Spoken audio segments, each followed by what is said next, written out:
नमस्कार दोस्तों, तो स्वागत है आपका हमारे चैनल नॉलेज वाईटी में। आज हम पॉलिटी के इम्पोर्टेंट एमसीक्यूज़ का दूसरा लेक्चर करने जा रहे हैं। तो चलिए शुरू करते हैं।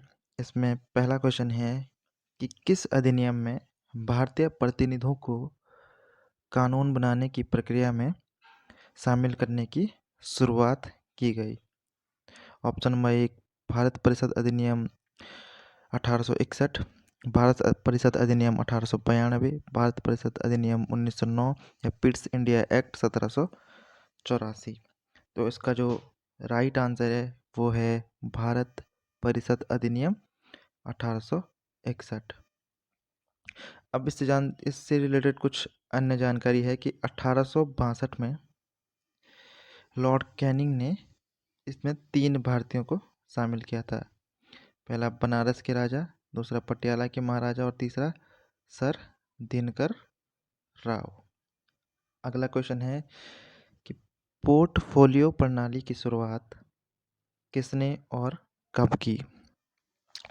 ऑप्शन नंबर फर्स्ट है Lord John Lawrence 1862, Lord Mayo 1869, Lord Canning 1859 या इनमें से कोई नहीं। तो जो इसका राइट आंसर है वो है लॉर्ड कैनिंग 1859 में इन्होंने पोर्टफोलियो प्रणाली की शुरुआत की।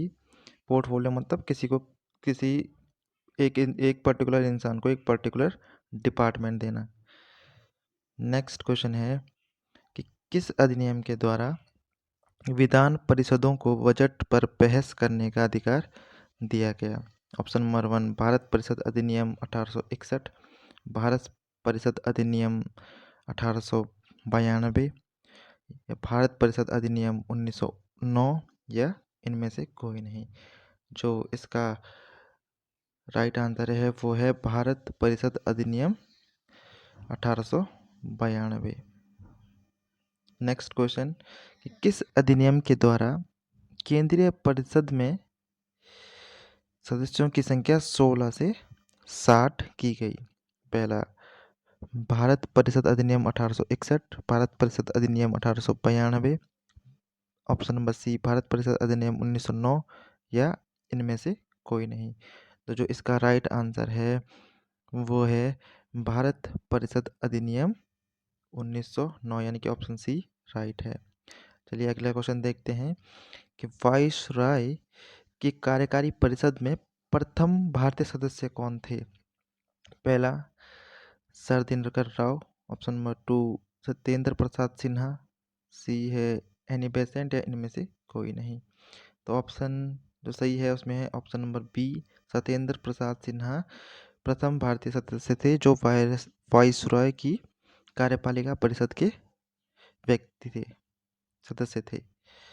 नेक्स्ट क्वेश्चन है कि सांप्रदायिक निर्वाचन के जनक के रूप में किसको जाना जाता है? Option number A Lord Hardinge, option number B Lord Minto द्वितीय, option number C Lord Curzon या इनमें से कोई नहीं। तो इसका राइट आंसर है लॉर्ड मिंटो द्वितीय। लॉर्ड मिंटो द्वितीय के टाइम पे ही जो 1909 का जो अधिनियम आया था उसमें मुस्लिमों को पृथक निर्वाचन दिया गया था। नेक्स्ट क्वेश्चन है कि भारत शासन अधिनियम 1909 कब लागू हुआ? Option number A 1919, option number B 1920, option number C 1921 या इनमें से कोई नहीं। तो इसका जो राइट आंसर है वो ऑप्शन सी है 1921 में। भारत शासन अधिनियम 1919 में आया था लेकिन ये लागू हुआ था 1921 में। नेक्स्ट क्वेश्चन है कि किस अधिनियम के द्वारा प्रांतीय विषयों को 2 भागों में विभाजित किया गया था? तो फर्स्ट ऑप्शन है भारत परिषद अधिनियम 1909, भारत सरकार अधिनियम 1919, भारत सरकार अधिनियम 1935 या इनमें से कोई नहीं। तो जो ऑप्शन नंबर बी है भारत सरकार अधिनियम 1919 यह इसका राइट आंसर है। इसमें प्रांतीय विषयों को 2 भागों में बांटा गया था, हस्तांतरित विषय और आरक्षित विषय। नेक्स्ट क्वेश्चन है कि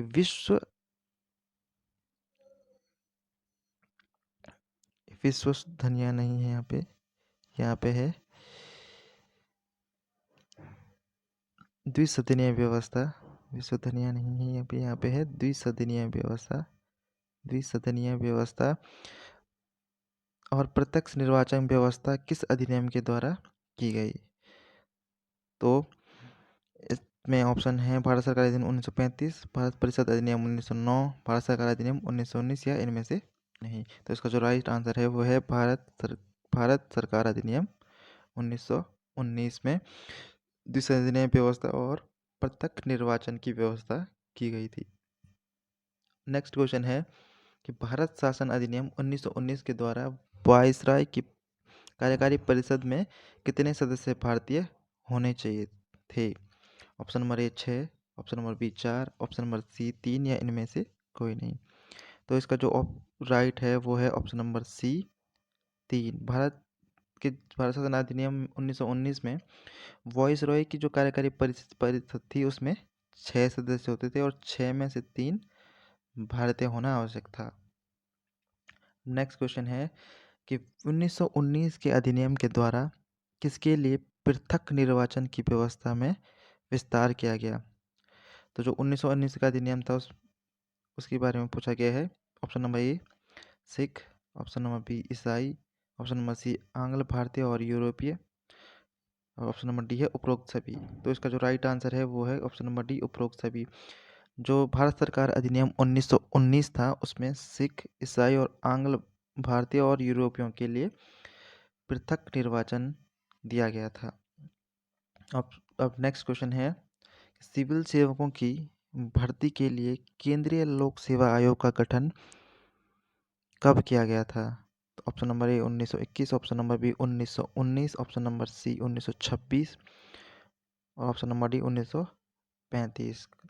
तो इसका जो राइट आंसर है वो है ऑप्शन नंबर सी 1926। 1926 में सिविल सेवकों की भर्ती के लिए केंद्रीय लोक सेवा आयोग का गठन किया गया था।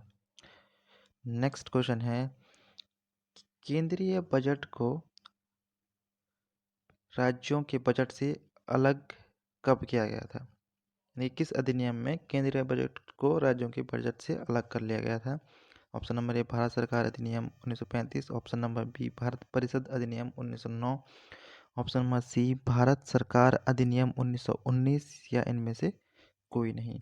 तो जो इसका राइट आंसर है वो है भारत सरकार अधिनियम 1919 में जो केंद्रीय बजट था उसमें राज्यों के बजट को अलग कर दिया गया और राज्य अपना बजट स्वयं प्रस्तुत करेंगे।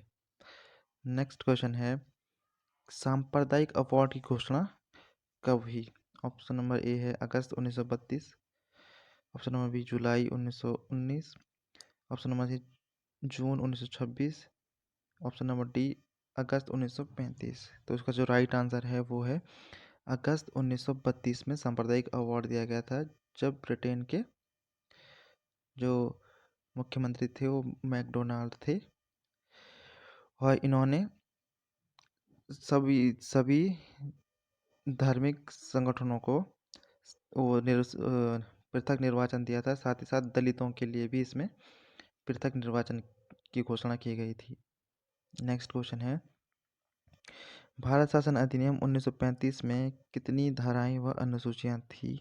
ऑप्शन नंबर ए 324 धाराएं 10 अनुसूचियां, ऑप्शन नंबर बी 350 धाराएं 8 अनुसूचियां, ऑप्शन नंबर सी 321 धाराएं 10 अनुसूचियां या ऑप्शन नंबर डी 200 धाराएं और 5 अनुसूचियां। जो इसका राइट आंसर है वो है 321 धाराएं और 10 अनुसूचियां थी भारत शासन अधिनियम 1935 में। नेक्स्ट क्वेश्चन है कि निम्न में से भारत शासन अधिनियम 1935 की विशेषताएं क्या क्या थी? तो ऑप्शन नंबर ए है अखिल भारतीय संघ की स्थापना का प्रावधान था इसमें। केंद्र में द्वैध प्रणाली की शुरुआत की गई थी। ऑप्शन नंबर सी है प्रांतों में द्वैध शासन व्यवस्था को समाप्त कर दिया गया था। ऑप्शन नंबर डी है उपरोक्त सभी। तो इसका जो राइट आंसर है वो ऑप्शन नंबर डी है, यानी कि उपरोक्त सभी। अखिल भारतीय संघ की स्थापना का प्रावधान भी इस अधिनियम में था। केंद्र में द्वैध प्रणाली की शुरुआत भी की गई थी और प्रांतों में द्वैध शासन समाप्त कर दिया गया था।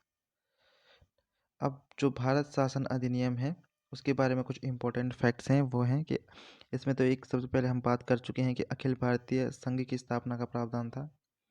दूसरा, केंद्र में द्वैध प्रणाली की शुरुआत। इसके तहत भारतीय रिजर्व बैंक की स्थापना की गई थी 1935 के अधिनियम के तहत। 1935 के अधिनियम के तहत भारतीय रिजर्व बैंक की स्थापना की गई थी। इसके तहत संघ लोक सेवा आयोग, प्रांतीय लोक सेवा आयोग और 2 या 2 से अधिक प्रांतों के लिए संयुक्त लोक सेवा आयोग का गठन भी किया गया था। इस अधिनियम यानी कि भारत सरकार अधिनियम 1935 के तहत 1937 में एक संघीय न्यायालय की स्थापना की गई थी और इसी अधिनियम के तहत शक्तियों का बंटवारा किया गया था और 3 सूचियां बनाई गई थी: संघ सूची, राज्य सूची और समवर्ती सूची। संघीय सूची में 59 विषय थे, राज्य सूची में 54 विषय थे और समवर्ती सूची में 36 विषय थे। और जो अवशिष्ट शक्तियाँ थी वो सारी वॉइसरॉय को दे दी गई थी। तो आशा करता हूँ कि आपको आज के MCQ अच्छे लगे होंगे। अगर आपको हमारा कार्य अच्छा लगता है तो चैनल को सब्सक्राइब करें, वीडियो को लाइक करें। धन्यवाद।